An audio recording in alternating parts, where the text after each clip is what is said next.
Bom dia a todos. Vamos dar início ou continuidade ao curso de eletrocardiografia. O assunto de hoje refere-se aos bloqueios tronculares dos ramos direito e esquerdo, critérios eletro e vetrocardiográficos, que vai ser administrado por mim, Paulo Moffa. Antes, porém, nós vamos projetar os dois casos clínicos que são bastante interessantes, porquanto eles refletem uma somatória daquilo que foi dado na última aula, com a que nós vamos dar em seguida. Então, acho que tem uma somatória e uma resultante que eu creio que será bastante útil para vocês. Com a palavra, o Dr. Marcel, que vai me auxiliar para a discussão dos casos. Com a palavra, Marcel. Bom dia a todos. Esse é o primeiro caso clínico de hoje, que é o 11º do nosso curso. Trata-se de uma paciente do sexo feminino de 79 anos, cujas iniciais é FRCB. Bom, iniciando então a interpretação eletrocardiográfica, vamos primeiro identificar o ritmo. O ritmo é sinusal, caracterizada por presenças de onda P precedendo o complexo QRS. Essas ondas P são positivas, D1 positiva, AVF, fazendo com que ela esteja no quadrante inferior esquerdo, sinusal. A duração e amplitude de ondas P normais e espaço intervalo PR também normal. Na sequência, vamos avaliar o complexo QRS. O complexo QRS, se a gente avaliar em V1, ele tem um aumento de duração com polaridade positiva em V1, caracterizando dessa forma um bloqueio de ramo direito. Toda vez que avaliamos o bloqueio de ramo direito, é importante a caracterização da manifestação desse bloqueio no plano frontal. Vamos observar normalmente na parede inferior complexos de baixas amplitudes, e nesse caso a gente vai observar que na parede inferior nós temos ondas R e Q muito profundas, bastante uma amplitude aumentada. RS, o padrão. E 2, olhando 3 AVF. AVF está negativo, fazendo com que esteja a um desvio para cima. Então, avaliando esse desvio para cima, olhando para D2, que é uma derivação também negativa, podemos pensar no bloqueio da divisão antero-superior esquerda, que caracteriza por ter esse desvio para cima, D2 negativo, com D3 com ondas Q maiores que D2 e de pelo menos 15 milímetros, preenchendo então o critério para BDAS.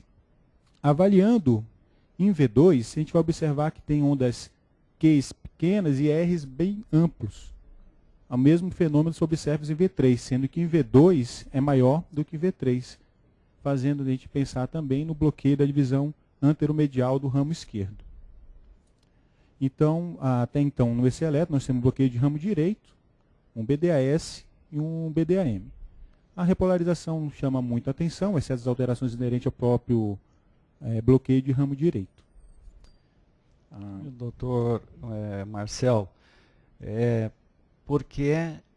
qual seria, o que se esperaria na presença de um BRD apenas, isoladamente, qual seria a morfologia das derivações inferiores, 2, 3 AVF, e da morfologia de V2? Como seriam essas derivações? Na ausência ou somente na presença de BRD? Só na presença de BRD, normalmente são complexos de baixa voltagem, mais limitados e com caracterização de variação da polaridade, positiva, negativa, positiva, normalmente polifásicas e complexos pequenos. Pode ser difásico, positivo ou negativo. Isso é variável, não é? Então, isso é muito importante para a gente, na presença de algo que não é esperado para o BRD, a gente fazer o diagnóstico do que foi feito de um BDAS e desta onda enorme em V2, que aumenta por V3, de um BDAM. Tá? Você quer fazer uma pergunta tem uma dúvida nesse traçado, que deve estar na mente de todos vocês. Quer comentar, Marcelo? Eu vou levantar aqui duas situações nesse eletro e vou chamar alguns colegas para discutir. Bom, a primeira, a presença, a gente observar em D1, em AVL, nós temos complexo positivo com características semelhantes a um bloqueio de ramo esquerdo, sendo que em V1 nós identificamos o bloqueio de ramo direito. Então, nessa situação, eu vou chamar o Dr. Fernando Bussolini para tecer alguns comentários sobre isso. Passa. Bom, então no bloqueio do ramo direito, normalmente na derivação D1, nós observamos uma onda S empastada, coisa que a gente não está vendo, porque o eletro convencional, a derivação D1, ela é inclinada, ou seja, a sua parte positiva, o lado esquerdo, ela é superior em relação ao lado direito. Portanto, ele não consegue observar o final da ativação ventricular. Já com o vetrocardiograma, ele corrige, a derivação X corrige esse defeito. Então ele consegue observar o final da ativação ventricular e ele consegue detectar, como vocês podem observar ali na derivação X, uma onda S empastada, que é a característica do BRD. Ou seja, a derivação D1, na realidade, ela não é uma derivação, como é descrita nos livros, no sistema hexaxial de Bailey, como uma derivação horizontal. Ela é uma derivação inclinada do ombro esquerdo em direção ao flanco direito. Por isto, a gente tem uma regra. Tudo que se orienta para cima no plano frontal é visto por essa derivação como se estivesse exageradamente para a esquerda. Por isso que a gente não vê na derivação, no traçado anterior, se eu puder voltar, por isso que nós não vemos a onda S, pode passar, como nós estamos vendo na derivação X, aqui no caso. Porque X é X. X é horizontal, ela liga o ombro direito ao ombro esquerdo, se bem que é uma derivação mais a nível de tórax e não ao nível das extremidades, né? Então, é por isso que, devido a essa disparate entre a orientação de D1 real, o nosso D1 que nós já sabemos que não é do jeito que nós descrevemos nos livros, em relação ao X, que realmente é uma derivação horizontal. Mais alguma coisa, doutor? Votação. Então, agora pode perguntar. Como nós vimos que tem um bloqueio da divisão anteromedial do ramo esquerdo, uma das coisas que a gente pode tentar avaliar no eletro, no plano horizontal, é o sentido da rotação desse bloqueio. Eu vou chamar, então, o Dr. Teodomiro Araújo para fazer alguns comentários. Acho que você deveria... Bom dia. Em relação à rotação do eixo, nós devemos observar, primeiramente, que em V1, a inscrição de R. R, não R', porque ali tem o R e R'. E comparar em relação à inscrição do R em V3.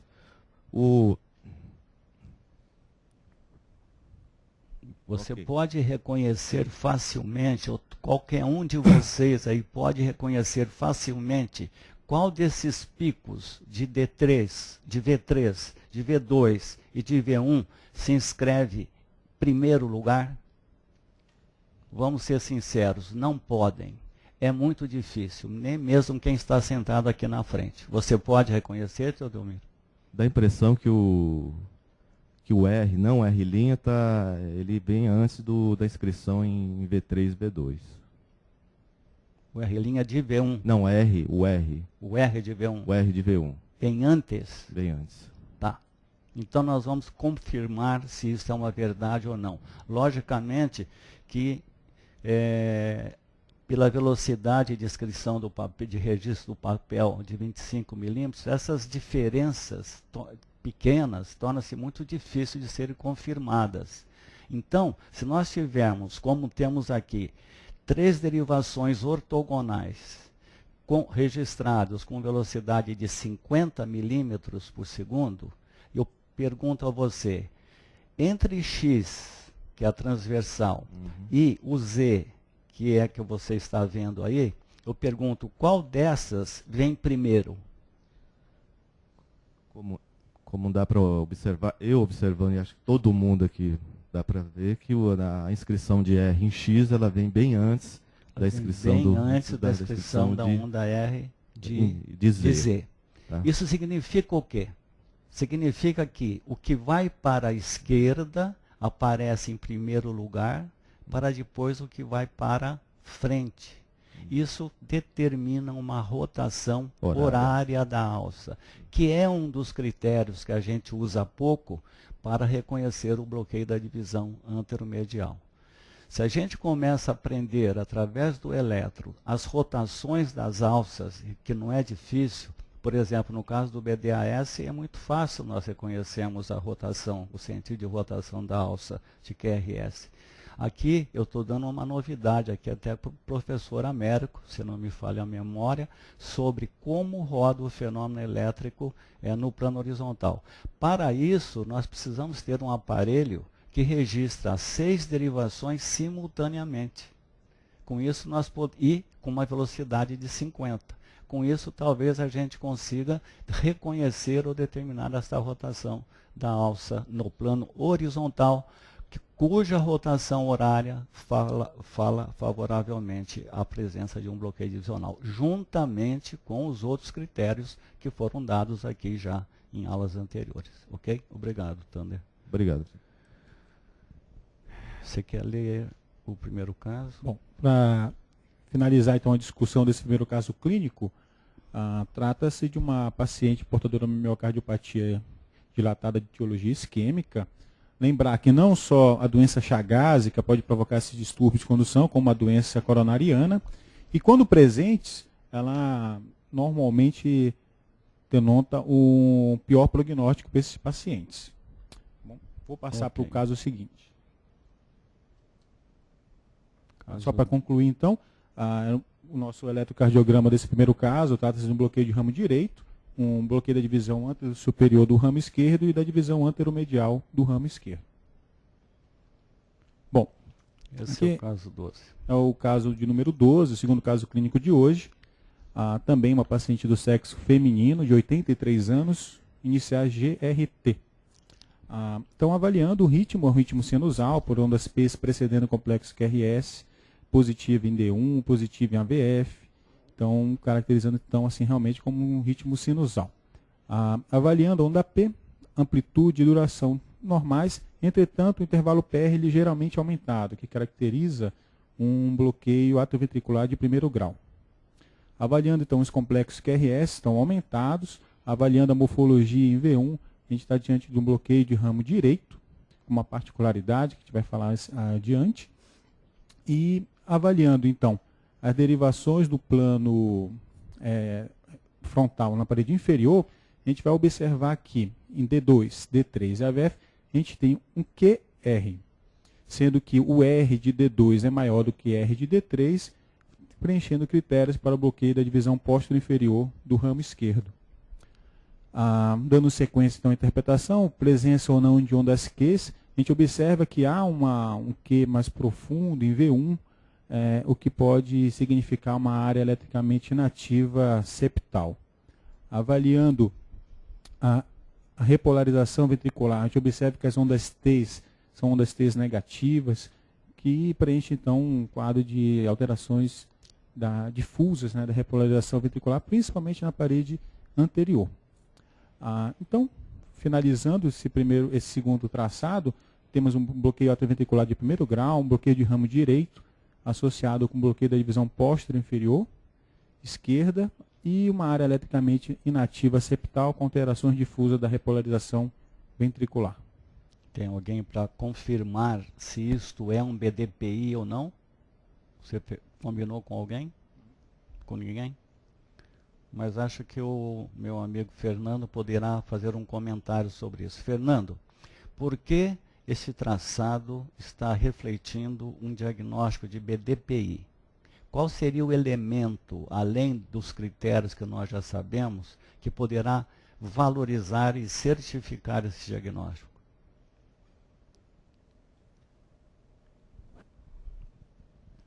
Bom, então a gente observa em D2 uma onda R, Quantos uma onda milímetros? Q, na verdade uma onda, Quantos um início QR, Quantos em milímetros nós D3 tínhamos feito? QR, e o R de D3 é maior que o R de D2, e o AVF também é uma onda QR.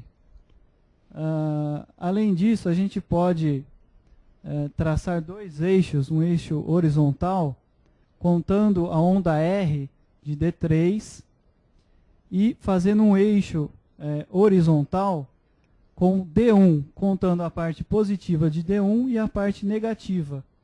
E a gente vai ver que isso forma um eixo praticamente igual, ou seja, formaria no vetorcardiograma uma figura arredondada.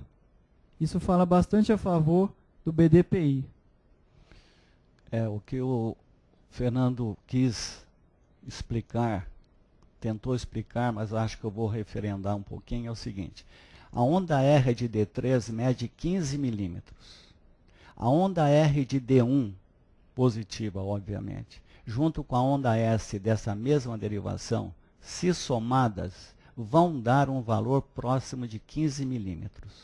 Se nós unirmos esses pontos, nós vamos ter uma figura aproximadamente arredondada, que é a notação espacial dos bloqueios divisionais, como foi dito numa aula anterior.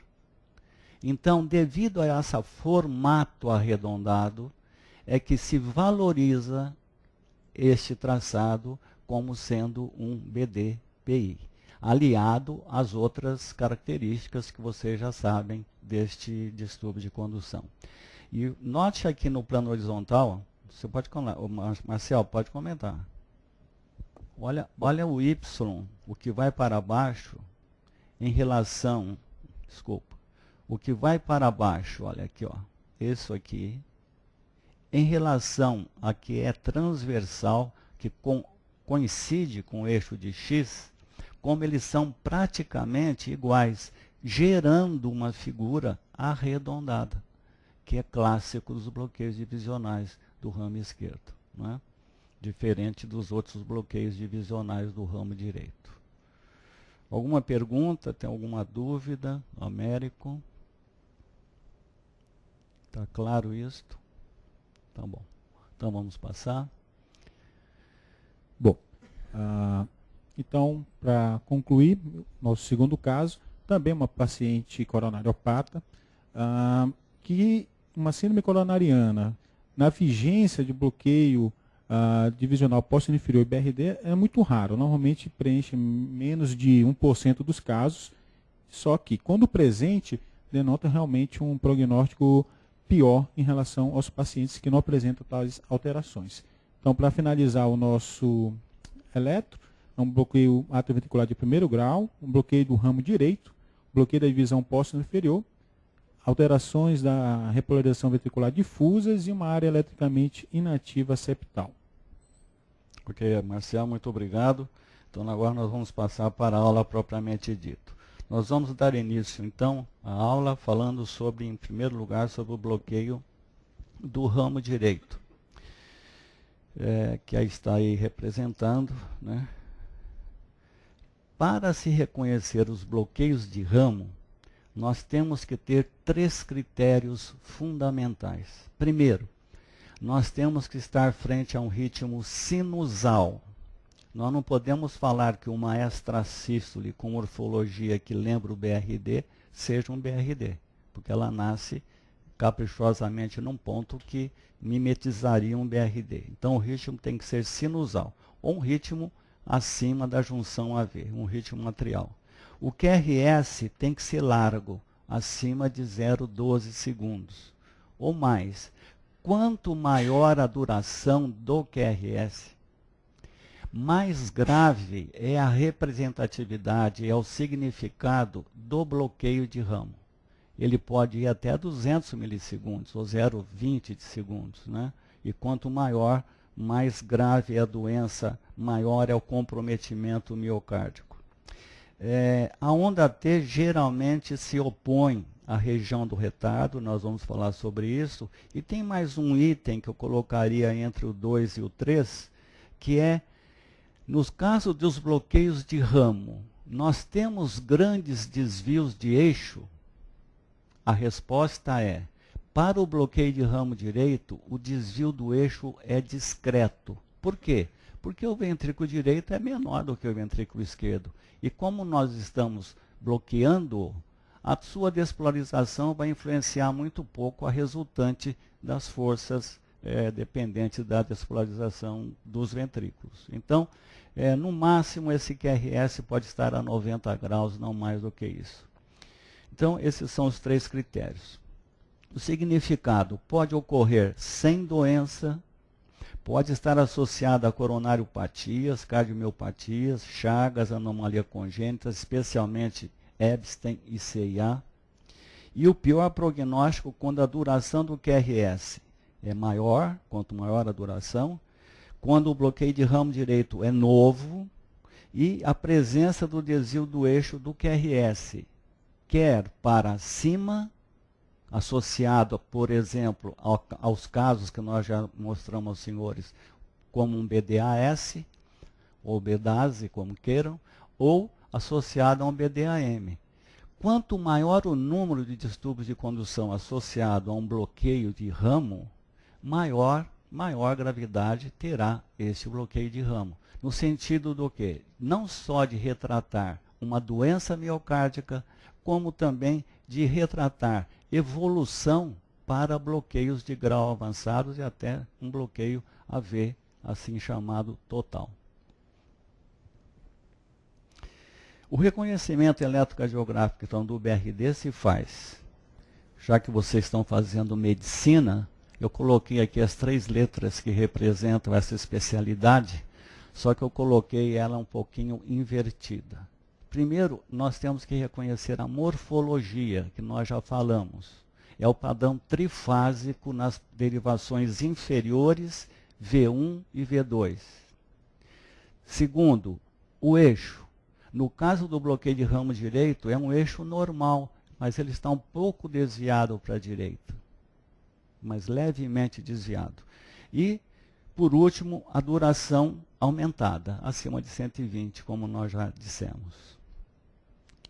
Então, aqui nós temos um exemplo de bloqueio de ramo direito, em que nós vemos o aspecto de onda S empastada em D1, em V6, em V5, o aspecto polifásico em V1, R, S, R', ou o aspecto difásico em D2, D3 e AVF.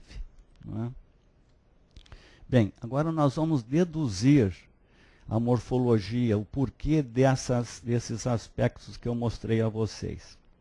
Bom, no bloqueio de ramo direito, nós podemos dividi-los em 3 momentos. O momento 1, próximo, é aquele que, cortado o ramo direito, pode ir, nós vamos ter a ativação do início, né, inicial, que é a região do septo, e esse septo orientado para a frente e para a direita vai gerar em V1 uma onda R e em D1 e V6 uma onda Q. Pode passar. Então o vetor 1 está aí.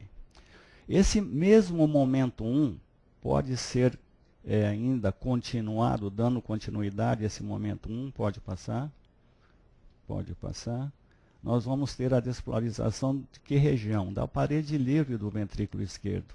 E nós temos o vetor 2. Note que ele não modifica substancialmente em relação à despolarização normal, né, deste ventrículo. Ele praticamente mantém-se na mesma orientação, para a esquerda, para baixo e para trás. Isso vai gerar em V2 uma onda negativa, 2 aqui, e em D1 e V6 uma onda positiva, 2 aqui em D1 e V6. Então, nesse momento, nós falamos do momento 1 e momento 2. Próximo. Agora, nós vamos falar do momento 1, dividido em A e B. Agora nós vamos falar do momento 2, em que nós temos o quê? Um vetor chamado transeptal transmiocárdico, que tem a função de unir o ventrículo ativado ao ventrículo ainda por ser ativar. Ou seja, o ventrículo direito ainda não foi ativado porque o ramo direito está bloqueado. Então, como a orientação, pela orientação desse vetor, nós vamos registrar em V6 esta onda S que aqui está, porque esse vetor foge da derivação V1 e V6, dando a morfologia QR. E em V1, nós vamos registrar uma onda R', que é a ponta do vetor que olha para essa derivação V1, dando a morfologia RS'. Esse é o momento 2. Finalmente, próximo, nós temos, então, TSTM, TSTM. Agora nós temos o momento 3, que é o último momento do bloqueio de ramo direito, que é a ativação lenta e demorada do ventrículo direito que aqui está, que eu chamo de vetor 2D atrasado. Então, como nós vamos ver esse vetor atrasado? Nós vamos vê-lo como uma onda S empastada em D1 e V6, que é o 2D atrasado. Então, nós temos o Q, R, S empastado nessas derivações. E aqui, em V1, nós temos a volta desta deflexão, que estava alta, positiva, para a linha base. Porque esses vetores, embora estejam apontando para cá, tem um momento que eles acabam. O ventrículo direito vai se ativando lento e progressivamente até terminar a ativação. E que é exatamente isso que está aqui desenhado.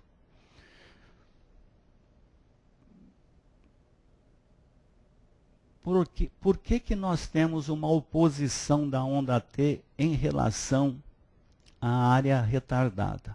O primeiro ventrículo a se ativar é o ventrículo esquerdo. Então ele fica negativo em relação ao ventrículo direito, que fica positivo. Então nós temos uma orientação do vetor de QRS do VE para VD.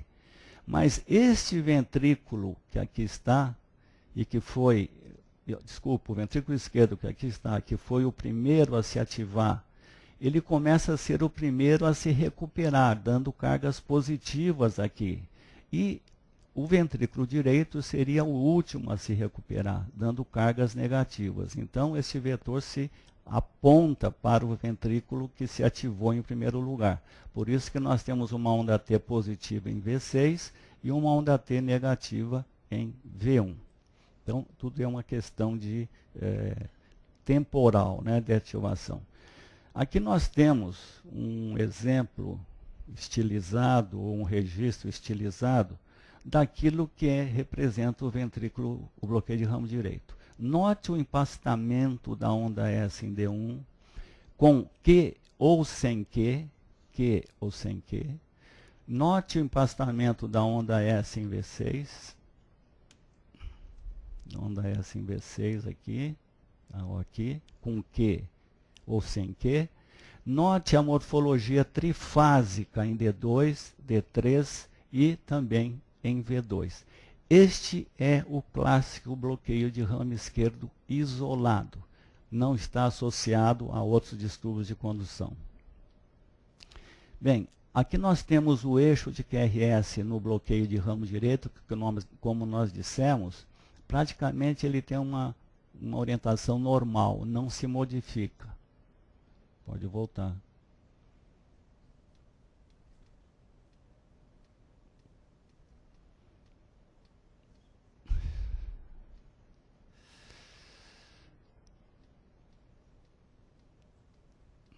Aconteceu aí, Marcel.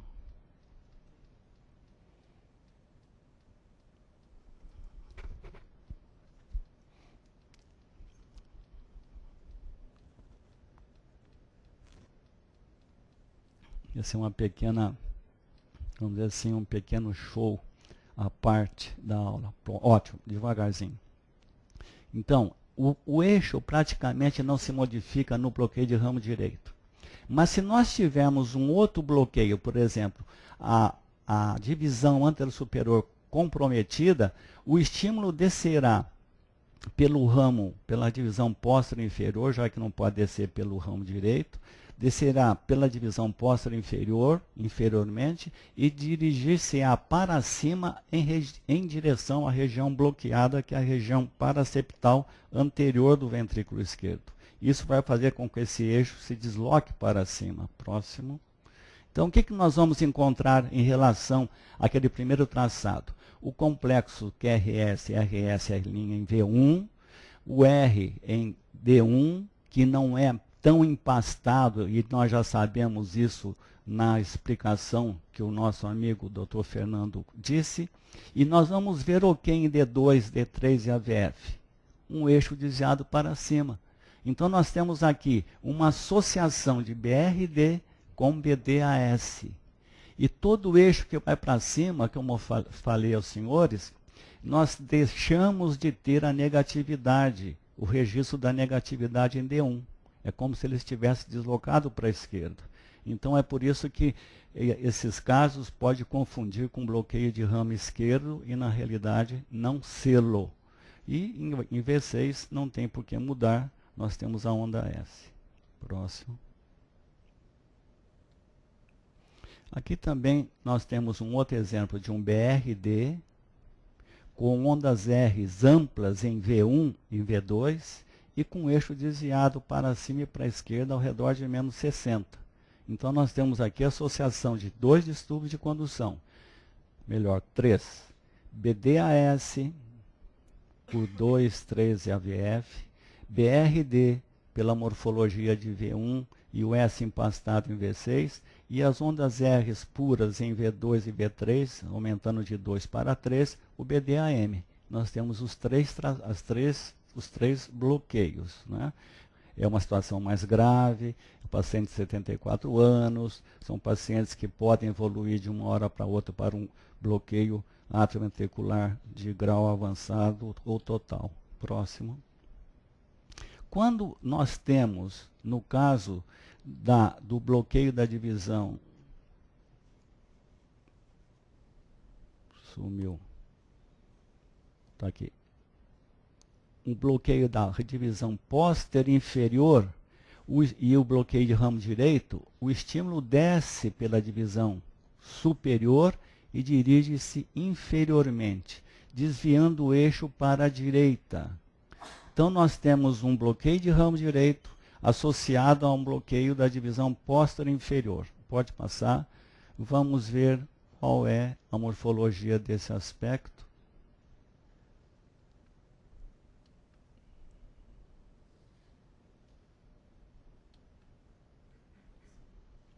O que aconteceu? Hein?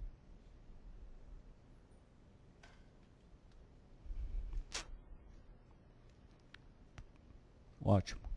Então, nós temos o aspecto de S empastado, o aspecto RS, R' em V1, o empastamento em V6, e nós temos em 2, 13 AVF a onda R positiva da divisão, do bloqueio divisional póstero inferior.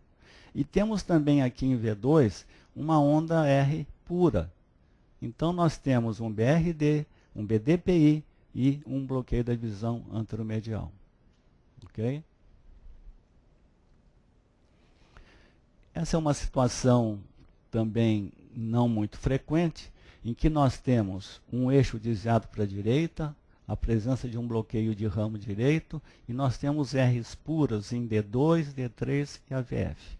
Então, nós temos um BDPI associado a um BRD. Próximo. Bom, sobre o bloqueio de ramo esquerdo, nós vamos falar, então, que o que ele representa? Uma cardiopatia, uma coronariopatia, uma cardiomiopatia, o QRS alarga na porção média e o QRS predominantemente negativo em V1. Em outras palavras, o significado do BRE é um significado bastante duvidoso. Por mais que a gente explore, por mais que a gente busca, muitas vezes nós não temos uma resposta ao significado dessa entidade. Na maioria das vezes, ela reflete uma doença. Ela realmente tem algo por trás disso, geralmente uma doença coronariana. Como reconhecê-lo eletrocardiograficamente? Qual é a morfologia das derivações D1, AVL, V1, V5, V6? Eu posso dizer para vocês que morfologicamente o bloqueio de ramo esquerdo se assemelha muito a um eletro normal, só que com uma duração além de 120 segundos, 0,12 segundos.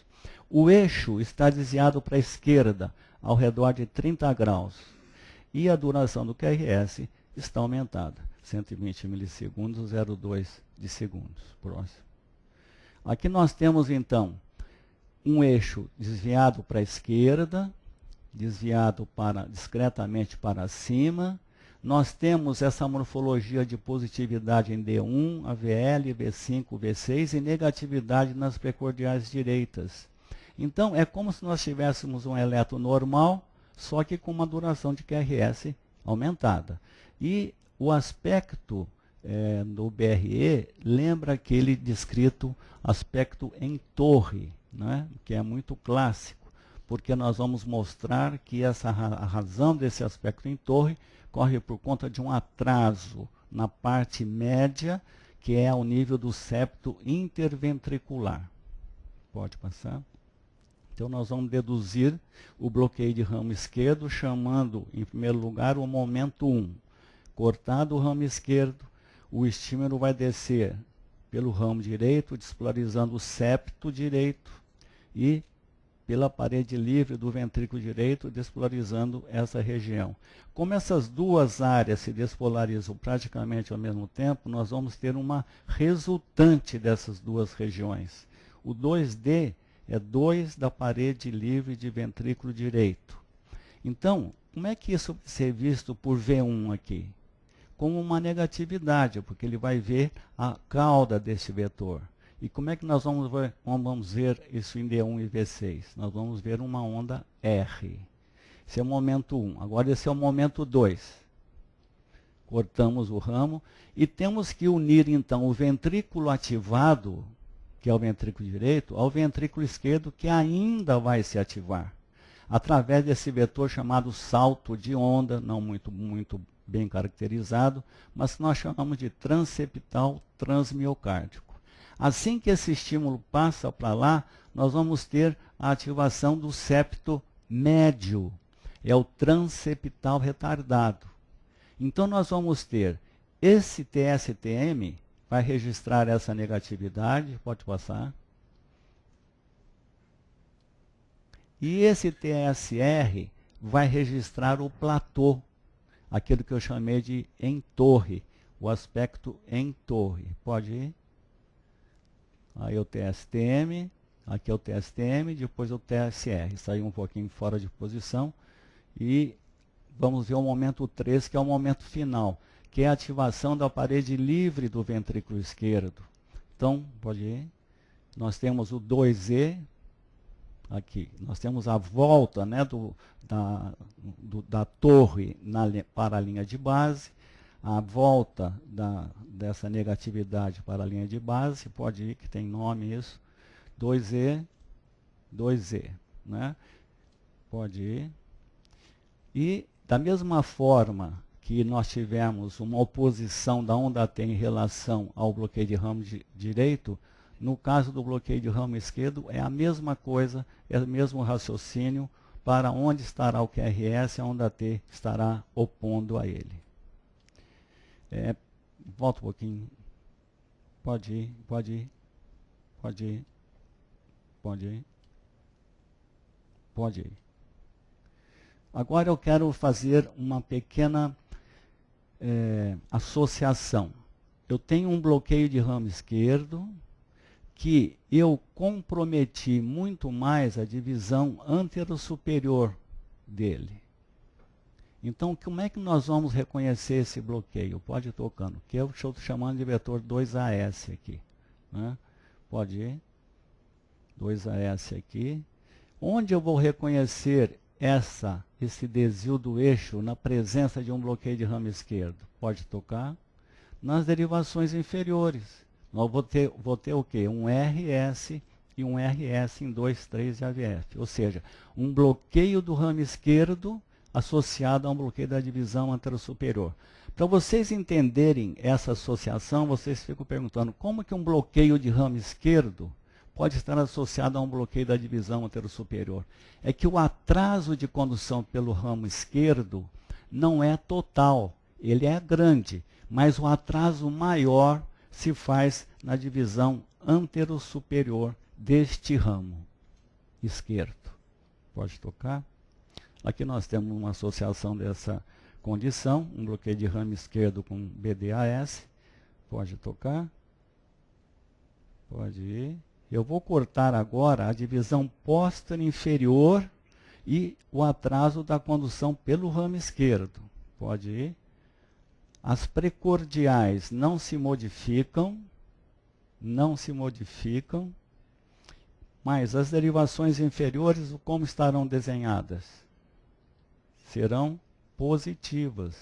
Então eu tenho um bloqueio de ramo esquerdo, um eixo orientado para baixo, ou seja, um BRD, um BRE associado a um bloqueio da divisão posterior inferior. Isso não traz nenhum conflito de informações, desde que vocês entendam que o atraso da condução pelo ramo esquerdo existe, mas o bloqueio, né, existe totalmente na divisão comprometida, anterosuperior ou posterior inferior.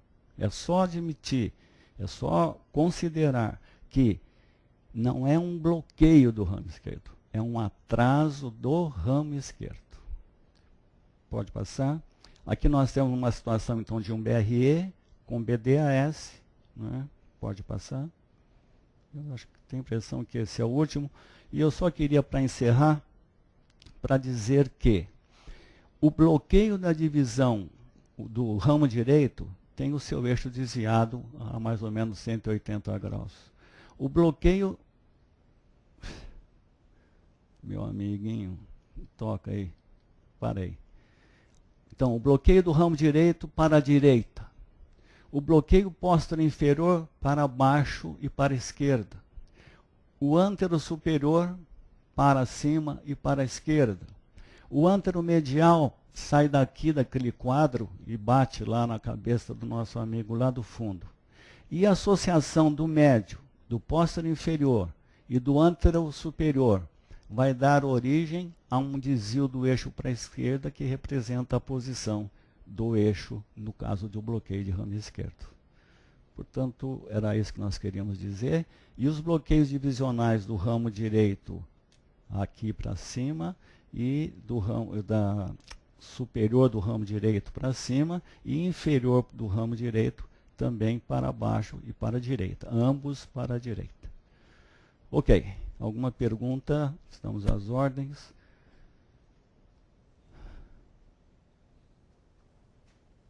Ninguém tem dúvida? Doutor Hector? Então, muito obrigado.